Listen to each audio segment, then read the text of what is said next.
அஸ்ஸலாமு அலைக்கும் வரஹ்மத்துல்லாஹி வபரகாத்துஹு. இன்னைக்கு நீங்க கேட்ட பாடல்ல இருந்து ஒரு அழகான ஒரு பாடல் பாட போறேன். வையகமெங்கும் அமைதி இல்லை, தீயவன் முறையால் மக்கள் படும் தொல்லை. நியாயம் தர்மம் வர வேண்டும், மக்கள் நிம்மதியாகவே வாழ வேண்டும்.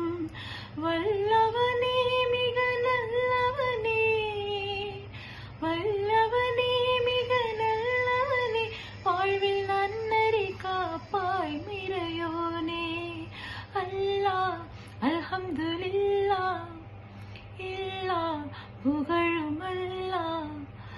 அல்லாஹ் அல்ஹம்துலில்லாஹ், இல்லாஹ் புகழும் அல்லாஹ். உனக்கே சொந்தமாகுமே அல்லாஹ், உனக்கே சொந்தமாகுமே, உனக்கே சொந்தமாகுமே அல்லாஹ், உனக்கே சொந்த